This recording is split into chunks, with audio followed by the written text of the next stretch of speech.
Bom dia a todos. Estamos aguardando o contato do ministro Douglas. Em poucos minutinhos, acredito que possamos dar início aos nossos trabalhos. Aproveito para agradecer a presença dos nossos seguidores, dos nossos confrades que já acenaram na nossa telinha, em especial para parabenizar o seguidor Lauro, que hoje completa 57 anos. Então, nosso especial abraço ao Lauro, que comemora o seu aniversário seguindo a academia.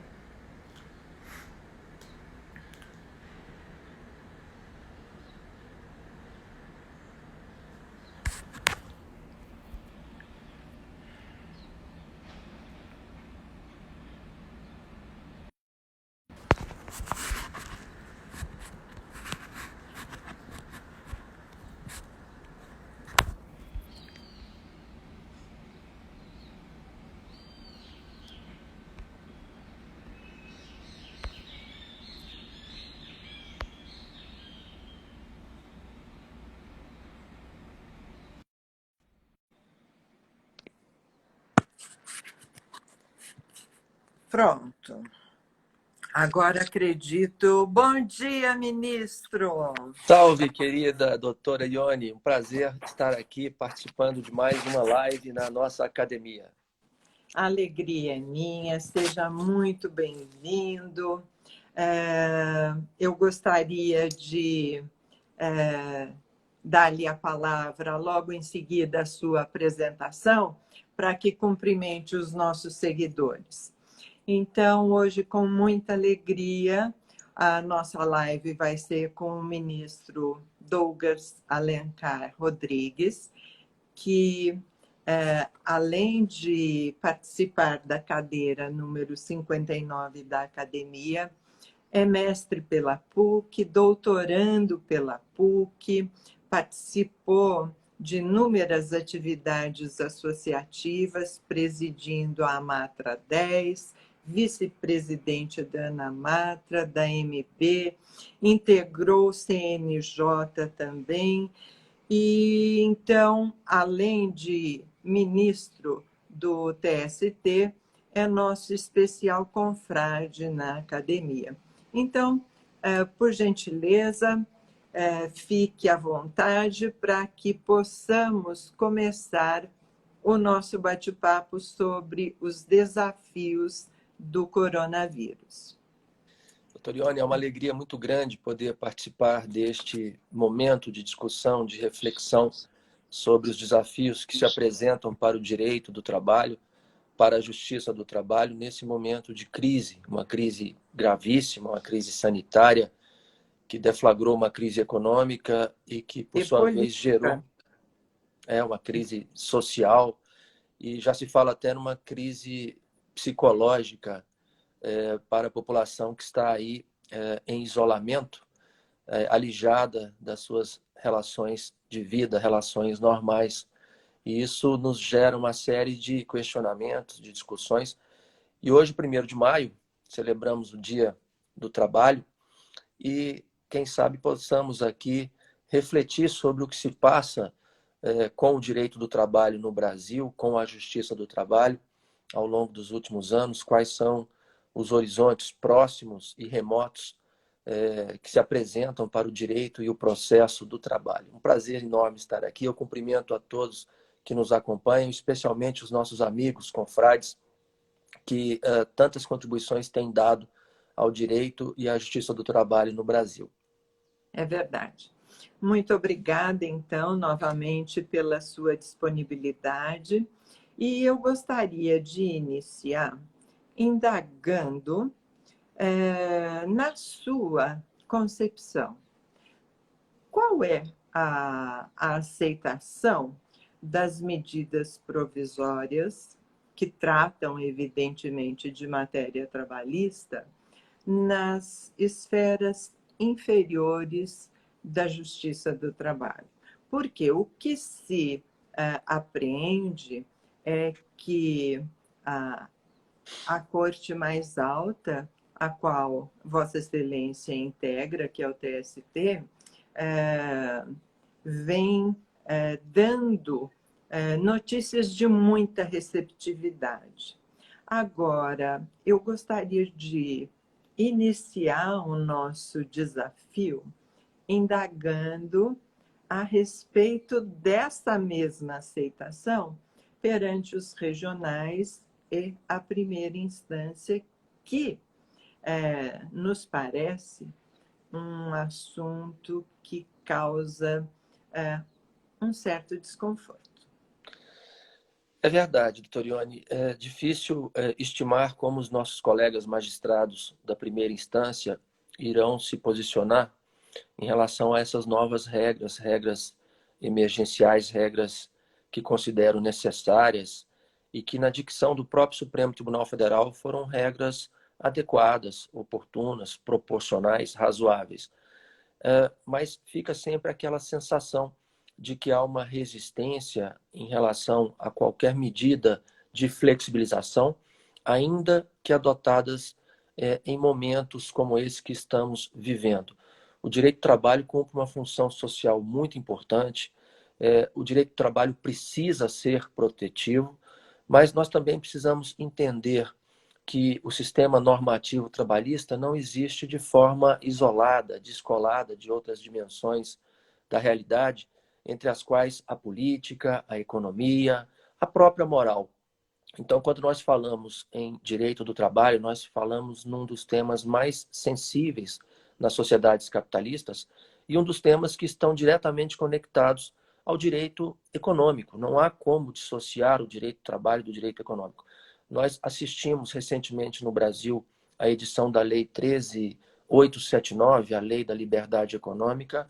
Percebemos também que antes dela veio a reforma trabalhista, objeto da Lei 13.467, mas antes ainda tivemos a Lei da Terceirização e essas disposições foram todas precedidas de decisões do Supremo Tribunal Federal que afirmaram uma nova perspectiva para o chamado princípio da autonomia negocial coletiva. De sorte que nós assistimos a um movimento de mutação ou de ressignificação do papel do direito do trabalho com uma certa flexibilização da ideia da proteção. A proteção deixou de ser buscada a partir da atuação do Estado e foi deslocada para o eixo dos próprios atores sociais com a prevalência do negociado sobre o legislado. Significa dizer que nós precisamos considerar essa nova realidade e ainda temos muitas tarefas a cumprir, especialmente no campo da organização sindical. É preciso fortalecer essas entidades para que possam cumprir o mandato legal e constitucional que receberam, no sentido de assumirem essa responsabilidade central pela definição dos conteúdos possíveis, necessários, compatíveis com as realidades de cada segmento econômico das relações de trabalho. Falando na atuação sindical, o que seria, vamos dizer, adequado neste momento de crise como atuação sindical? Na média, porque sabemos que existem muitos sindicatos, em especial aqui em São Paulo, que estão negociando, vivamente negociando com os empresários, mas existem sindicatos de menor expressão e existem aqueles que simplesmente deixaram de existir. É verdade, nosso sistema sindical, o sistema que foi legado pelo Estado Novo e que recebeu um impulso significativo com a Constituição de 88, ainda não atingiu aquele índice de representatividade, de legitimidade que nós esperávamos. E a reforma trabalhista acabou agravando, em certa medida, esta realidade, quando, de maneira abrupta, alterou o caráter compulsório para facultativo daquela contribuição. Nós sabemos que o sistema estava com vários problemas, a unicidade é um problema sério, o custeio oficial também é um problema que precisava e precisa ser enfrentado, mas a mudança abrupta acabou gerando um cenário de anomia de representatividade e legitimidade, que faz com que a reforma trabalhista não consiga cumprir a sua função. São mais de 17 mil sindicatos no Brasil. Esse é um dado preocupante num sistema de unicidade. E, segundo o Ministério Público do Trabalho, dados colhidos tempos atrás, mais da metade dessas entidades sindicais jamais haviam firmado qualquer norma coletiva. Então, nós temos um problema muito sério de descompasso entre a estrutura sindical e a realidade normativa, a necessidade social de uma regulação efetiva. E é preciso lembrar também que o Brasil é um país de dimensões continentais, são múltiplas as realidades. E em São Paulo, por exemplo, o Ricardo Patá, que é o presidente Sim. da UPT, Foi recentemente... nele que eu pensei quando me referi aos inúmeros acordos que têm sido celebrados. É um exemplo de uma liderança autêntica, combativa, representativa e que tem cumprido muito bem esse papel de construção de acordos e convenções nesse cenário de crise, na perspectiva da viabilização de empregos, rendas e empreendimentos empresariais. Nós precisamos pensar em criar condições de estímulo à negociação coletiva e mais, pensar também, isso é absolutamente essencial, na necessidade de um marco normativo, de um texto legal que defina e puna as condutas antissindicais. Sem isso, o modelo que a reforma trabalhista estruturou acaba se ressentindo da absoluta ausência de eficácia. Na sua visão, quais seriam os pontos mais importantes para que nós pudéssemos, dentro de uma nova legislação que todos esperamos ocorra rapidamente, para que esse impulso na atividade sindical pudesse ser retomado? Eu acho que o primeiro ponto que precisa ser remarcado é aquele que já estava sediado no artigo 616 da CLT. É um dever permanente de negociação. Nós não podemos reconhecer, em relações de trato sucessivo, que se sujeitam às intempéries da economia, a previsão de que não é necessário negociar. As mesas permanentes de negociação são uma das primeiras e mais fundamentais realidades para que o modelo relação capital-trabalho trazido pela reforma possa produzir os seus frutos. E esse ideal da negociação compulsória, obrigatória, que aliás é um princípio ético, não é? Que deve ser cumprido, foi seriamente prejudicado quando do advento da emenda constitucional 45, que criou a cláusula do comum acordo, que impediu também, segundo a visão do Supremo Tribunal Federal, a implementação da ultratividade como uma forma de compensar esta sugerível ausência do dever de negociação. Então, nós precisamos pensar em restabelecer esses marcos fundantes de um dever negocial permanente, porque sem isso, trabalhadores e empregadores que já vivem numa tensão natural acabam sendo lançados a um ambiente de absoluta oposição, e isso não interessa a ninguém. Desde a encíclica Rerum Novarum, que nós sabemos que capital e trabalho devem andar de mãos dadas, compartilhando os interesses, porque não há trabalho sem capital e nem capital sem o concurso do trabalho. É o primeiro marco, o marco zero numa legislação trabalhista. Restabelecer, quem sabe, a eficácia do artigo 616 da CLT. E ao lado disso, nós poderíamos também pensar, doutor Ione, ao que me parece, em regras de maior transparência no processo negocial. Nós sabemos que a negociação coletiva cumpre uma importante função e, por isso, é preciso que haja boa-fé de ambos os atores durante essas negociações. A transparência tem que ser a tônica, a base dessas negociações. Muitos poderiam dizer, não sem razão, que as empresas buscam lucro, e isso é absolutamente legítimo, mas é preciso também perceber que o nosso sistema constitucional brasileiro, a nossa ordem econômica, está estruturada a partir de uma série de princípios fundamentais, e entre esses princípios está a função social da propriedade, da qual decorre a função social da empresa. Portanto, nós temos, ao lado da liberdade de iniciativa, o próprio tempero dessa função social. A liberdade de lucro e de concorrência, elas são, de igual modo, contingenciadas pela própria previsão constitucional da repressão ao abuso do poder econômico. E, enfim, é preciso talvez refundar aquelas noções básicas de solidariedade entre as categorias sociais e de produção, sem a qual o nosso modelo sociopolítico não cumprirá a sua função, não cumprirá aquelas promessas constitucionais de valorização social do trabalho e da livre iniciativa.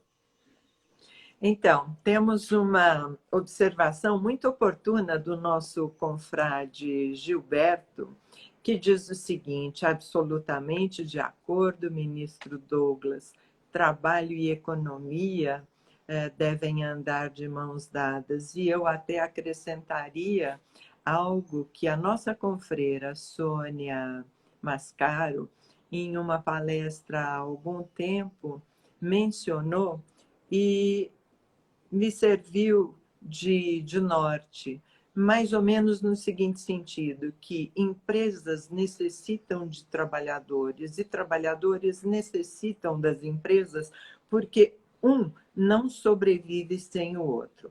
E aí eu já acrescento o que o nosso professor italiano, Giuseppe Ludovico, com quem Vossa Excelência participou de uma live ontem, em que ele mencionou que na Itália, já na fase de reprogramação da abertura das atividades, a atuação sindical tem sido muito estreita, muito presente a essas normas de saúde que estão sendo implantadas para preservação e conservação da saúde dos trabalhadores. E esse é um ponto que eu creio que nós devemos começar a pensar, porque é claro que a nossa economia, espero que dentro de poucas semanas, comece novamente a ser reimplementada.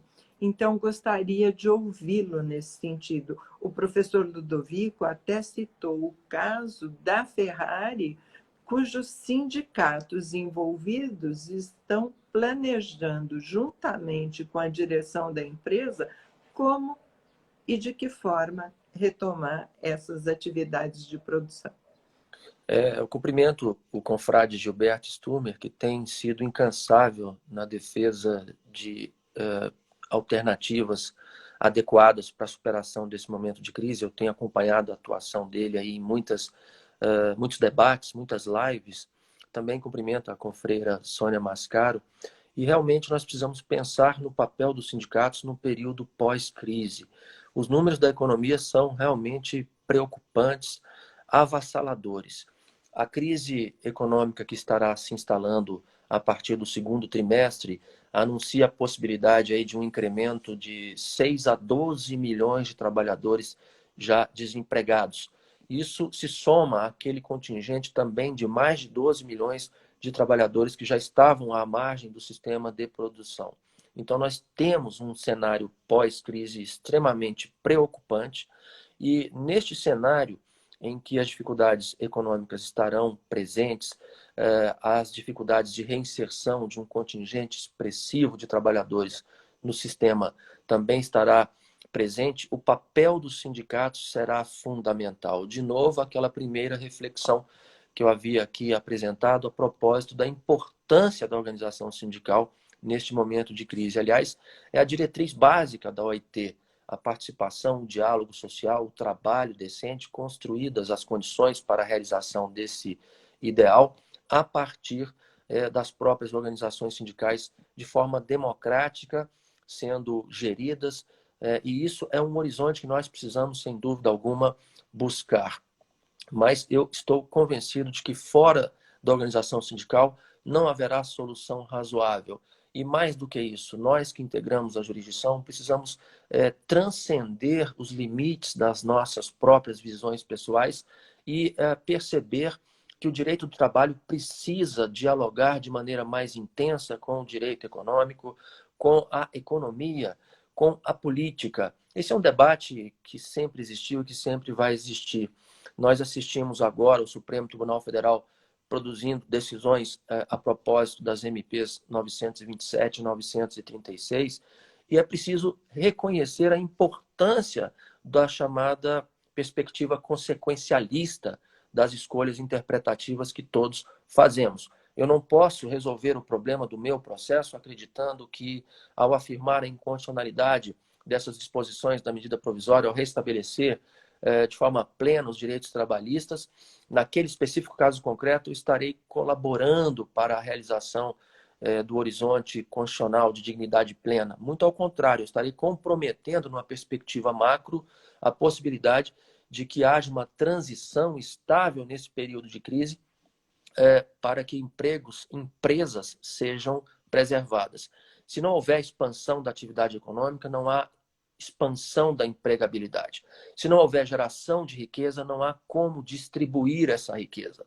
E é por isso que nós precisamos restabelecer, quem sabe, um diálogo menos antagônico e mais colaborativo com outras dimensões do direito, especialmente o direito econômico, de que é exemplo a recente Lei da Liberdade Econômica com suas disposições que se aplicam ao direito do trabalho e que precisam ser adequadamente compreendidas por nós, magistrados do trabalho. Se me permitir, eu até acrescentaria para ouvir as suas considerações a respeito, no sentido de que iniciou-se aqui no estado de São Paulo um movimento Não Demita, ao qual aderiram inúmeras empresas que, neste período de crise, nós sabemos que se a crise é para o trabalhador, é para a empresa também, porque recursos não entram para que possam ser, vamos dizer, solvidos os compromissos assumidos. Então, me parece que é uma conta que todos iremos participar conjuntamente. Então, creio que estamos até caminhando para um momento mais social, mais próximo das empresas envolvidas nessa crise que é de todos nós. Eu concordo. Eu acho que nós que somos da Justiça do Trabalho aprendemos e devemos sempre cultuar a ideia da proteção, mas essa ideia da proteção ela precisa ser ressignificada, trabalhada, pensada numa perspectiva mais ampla. Quando a Constituição fala, por exemplo, em valor social do trabalho como fundamento da nossa organização sociopolítica, quer me parecer que ela traduz um sentimento de valorização de todos quantos desempenhem qualquer tipo de atividade. Nós estamos falando da valorização de quem trabalha. E quem trabalha não são apenas os empregados seletistas, não são apenas os microempreendedores individuais, são também os micro e pequenos empresários, são também os médios e grandes empresários, todos trabalham, desenvolvem atividades com finalidade de obter rendas, não é? Isso é absolutamente legítimo e, portanto, o valor social do trabalho não está vinculado apenas aos trabalhadores subordinados. Aliás, o valor social do trabalho em relação a eles está concretizado a partir do artigo 7º, sobretudo a partir do artigo 7º da Constituição. Mas a própria livre iniciativa significa liberdade de empreender, significa liberdade de trabalho. E a liberdade de trabalho também está presente no artigo 5º, inciso 13, salvo engano, e alcança a possibilidade de exercício de qualquer trabalho, ofício ou profissão, ressalvadas as restrições legalmente previstas. Então, nós precisamos acabar com essa visão maniqueísta que coloca o empresário como sempre sendo um explorador de mão de obra, numa postura quase que antiética, e o empregado como sendo uma vítima desse sistema de organização da produção, que é o modelo capitalista. Nós precisamos, eu digo, insisto nisso, é preciso entender que não há nos polos capital e trabalho virtudes apenas em um dos lados e defeitos, pecados no outro polo. Existem vícios e virtudes em ambos os lados. E o nosso desafio é perceber a necessidade de um tratamento equilibrado para essas relações. O direito do trabalho já cumpre a sua função a partir da ideia da proteção, e os juízes não devemos, é o que penso e respeito todas as opiniões em contrário, amplificar numa espécie de disputa sem fim esta ideia da proteção. O excesso de proteção acaba desprotegendo, e nós temos uma série de exemplos que são aí ditados pelo dia a dia da experiência forense. Nós poderíamos citar aqui, ontem foi o Dia da Mulher, não é? A minha homenagem às mulheres e as regras de proteção ao mercado de trabalho da mulher, que são, muitas delas, adequadas, necessárias, oportunas, em alguns momentos acabam se prestando à própria inviabilização do acesso ao mercado de trabalho. Eu poderia referir a nobilíssima previsão constitucional da proteção ao trabalho da gestante, não é? Quando a jurisprudência afirma que, mesmo no contrato de experiência, existe a possibilidade de se assegurar uma estabilidade provisória para além do período inicialmente previsto, nós estamos dizendo aos atores econômicos, agentes econômicos que pautam a sua conduta por uma perspectiva racional objetiva, estamos dizendo que é preciso ter mais cautela ao empregar trabalhadoras do sexo feminino. Eu não estou dizendo que isso é certo, absolutamente não é certo, mas é a prática, é a forma como se conduzem os agentes econômicos. E as escolhas interpretativas que fazemos balizam, impactam, orientam essas condutas, esses comportamentos. Exatamente. Agora, com relação a esses aspectos de proteção, eu gostaria de ouvi-lo a respeito de um tema bastante candente e que está tomando uma proporção bastante frequente nos juízos de primeiro grau. Acordos que foram homologados pela Justiça do Trabalho com prestações que se projetam no futuro e que agora, durante a crise, inúmeros dos juízes de primeiro grau têm recebido pedidos das empresas para suspensão desses pagamentos. Gostaria de ouvir a sua opinião nesse sentido, ministro.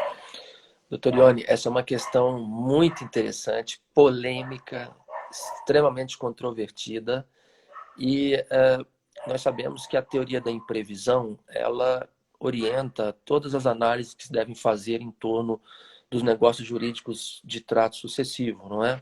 Sobretudo eles, trato sucessivo, esses negócios cujos efeitos se projetam no tempo. E nós não podemos negar que a teoria da imprevisão parte do pressuposto de que os contratos devem ser cumpridos, mas desde que as circunstâncias que embasaram a celebração daquele negócio se façam presentes ao longo da execução daquele contrato.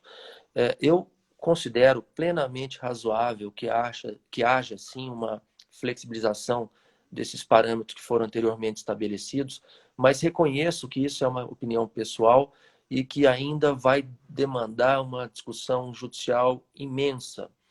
Ao fim e ao cabo, o que nós precisamos adotar como parâmetro de análise é a noção essencial de boa-fé objetiva, de impossibilidade absoluta de cumprimento dessas obrigações, porque nós não podemos exigir o cumprimento daquelas que acabem inviabilizando a própria sobrevivência da empresa.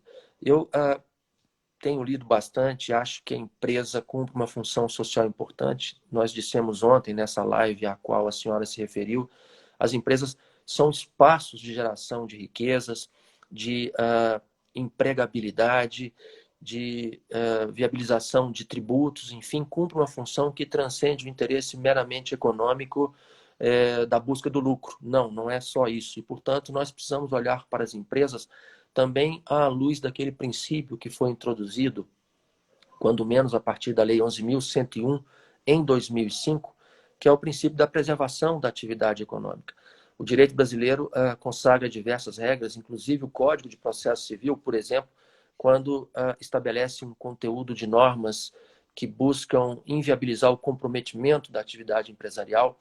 Poderia referir aqui ao princípio da menor onerosidade, lá do artigo 805, se não me engano, regras de impenhorabilidade de diversos bens que possam comprometer o normal funcionamento da atividade empresarial.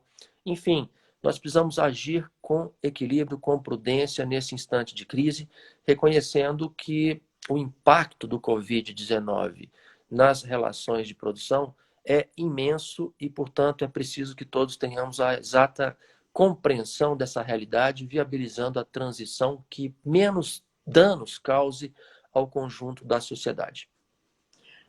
Ainda neste assunto, imagine que venha uma petição pedindo a suspensão e, evidentemente, o magistrado condutor deste requerimento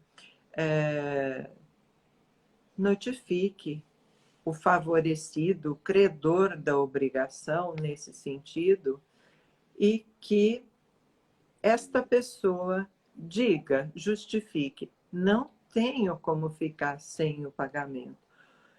Com base na teoria da imprevisão, nas circunstâncias gravíssimas que todos estamos vivendo, o que Vossa Excelência aconselharia? Não só para os magistrados, mas até para que as partes pudessem refletir nesse sentido com toda a experiência jurisdicional que Vossa Excelência carrega ao longo desses anos. Doutor Ione, essa é uma pergunta extremamente difícil e para a qual talvez fosse melhor despachar assim: junte-se conclusos. Eu ontem ouvi uma expressão interessantíssima, cronoterapia. Cronoterapia seria um conceito ligado ao tempo.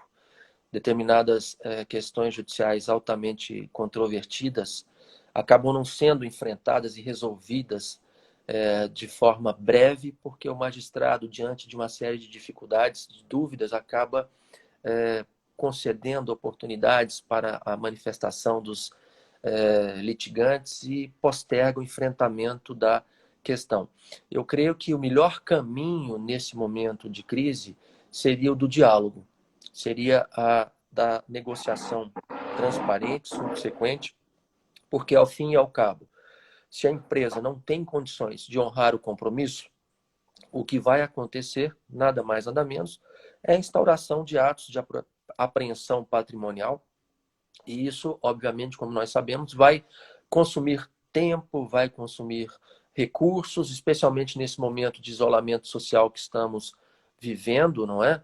Então, no interesse do próprio credor, admitida a premissa da boa-fé da empresa que afirma não ter condições de honrar os compromissos, seria conveniente que houvesse uma nova pactuação com prazos mais dilatados ou redução dos valores das prestações mensais devidas.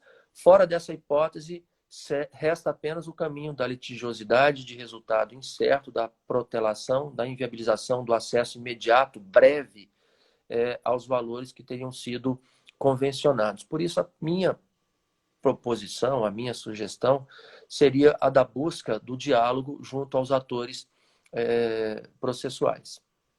Era exatamente a sequência da minha indagação. Se, na sua visão, seria possível a repactuação deste acordo em condições, vamos dizer, possíveis de cumprimento, porque a radicalização, como Vossa Excelência bem mencionou, além de não propiciar o imediato recebimento do crédito, poderá, inclusive, criar tumultos processuais desnecessários.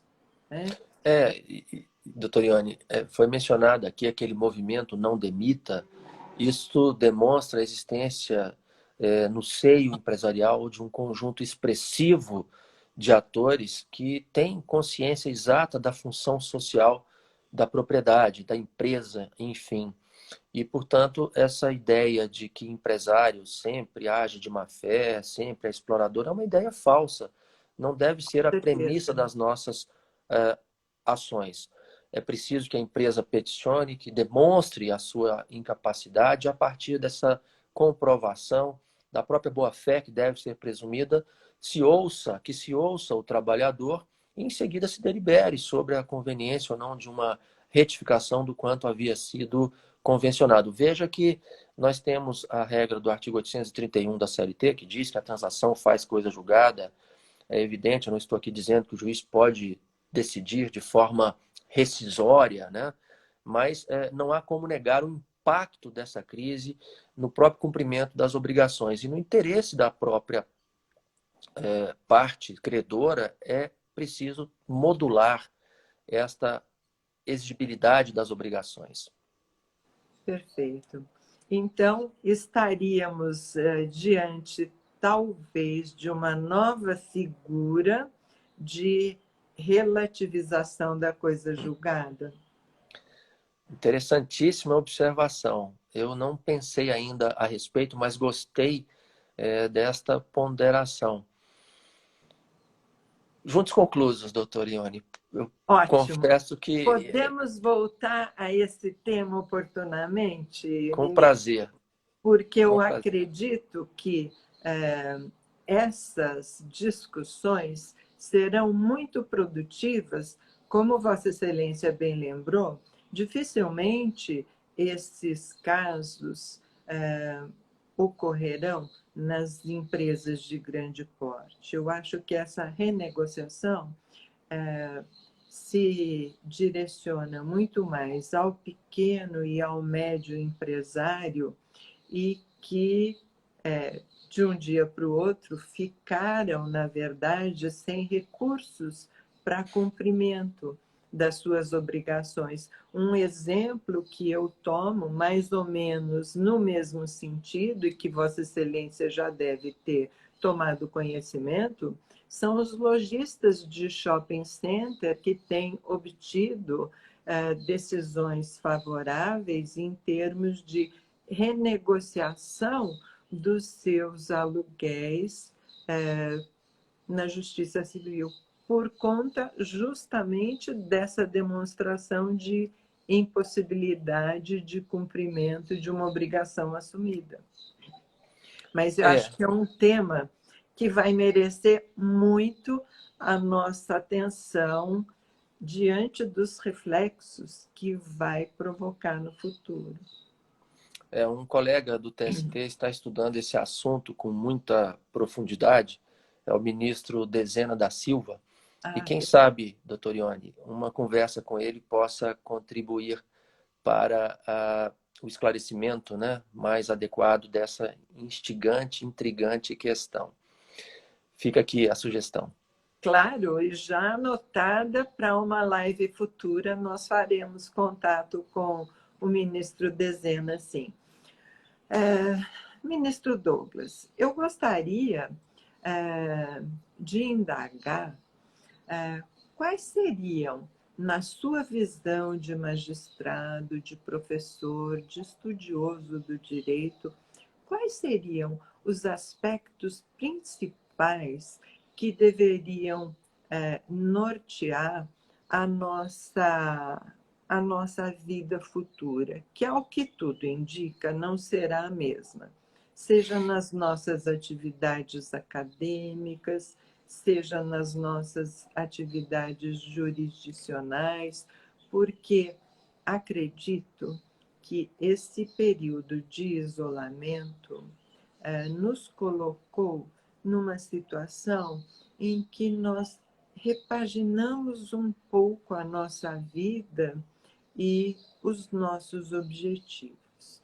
Então, considerando todo esse cenário em que nos encontramos, como o senhor encara o desafio do pós-coronavírus, que esperamos não demore muito? Doutor Ione, essa é uma pergunta que transcende o mundo do direito e alcança o mundo da vida. Sim. Nós estamos vivendo uma nova realidade, uma realidade de isolamento, e eu confesso que me adaptei muito bem a essa nova realidade. Claro, porque tenho aqui uma estrutura de acesso à rede, computador, que me permite exercer as minhas funções como magistrado e também como professor aqui no Centro de Ensino Superior de Brasília, o IESB. Então, a minha vida se tornou mais confortável, sem os deslocamentos, o ganho de tempo é expressivo, eu tenho trabalhado mais, a família está convivendo de forma mais intensa, isso tem sido também muito bom, mas fica aqui uma ponta de dúvida sobre o que virá após a derrota do Covid-19. Eu tenho a impressão de que no campo das relações econômicas, muitos de nós ainda seguirão com boa parte dessas práticas ligadas ao isolamento. As atividades econômicas demorarão a se recuperar, isso é um dado, parece, consensual, porque todos nós, além do conforto que muitos estamos encontrando nessa realidade, estaremos também evitando o contato social mais intenso. Eu tenho a impressão de que as relações humanas vão passar também por um período de estranhamento, de distanciamento. Nós estaremos evitando encontros sociais que antes eram frequentes. Os eventos no mundo da vida, que agora estão cada vez mais virtualizados, seguirão também por este caminho. No campo das relações de trabalho, a realidade do trabalho remoto, à distância, do teletrabalho, tende a se intensificar, especialmente naquelas atividades que possibilitam esse meio. E o cuidado me parece ser a palavra de ordem que vai orientar os nossos comportamentos no período pós-crise. É o cuidado nas relações sociais, é o cuidado com as questões trabalhistas, não é? Enfim, nós estaremos aí vivendo uma era de distanciamento e de ressignificação da própria solidariedade humana. Penso que, e acho que é vamos dizer, a preocupação de todos os que estudam, vamos dizer, as ciências sociais, é de que devemos caminhar talvez para um mundo mais fraterno, mais cordial, diante dessas restrições que nos foram impostas e cuja retomada nós devemos refletir em termos de como será o nosso futuro. O ministro Carlos Brito, me lembra, o ministro Carlos Brito, essas suas reflexões muito oportunas, ele dizia da evolução do constitucionalismo, né? Um primeiro momento de um constitucionalismo que primou pela defesa da liberdade, depois sobreveio um constitucionalismo que afirmava a ideia da igualdade, e agora nós caminhamos para um constitucionalismo fraternal. Isso está presente na nossa Constituição, mas é preciso aguardar para ver como a sociedade irá de fato se comportar.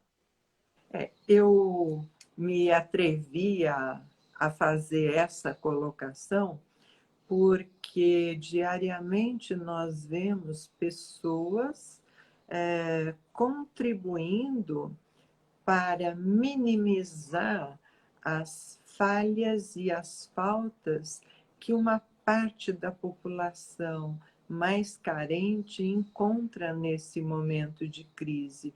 Então, por esse motivo é que eu me atrevi a imaginar, e que espero que não seja apenas uma imaginação, de que todos estaremos mais preocupados com esses aspectos de solidariedade e fraternidade para com o próximo. Lamento muitíssimo, ministro Douglas, mas o nosso relógio avançou rapidamente, muito mais rápido do que eu imaginava nesse nosso bate-papo.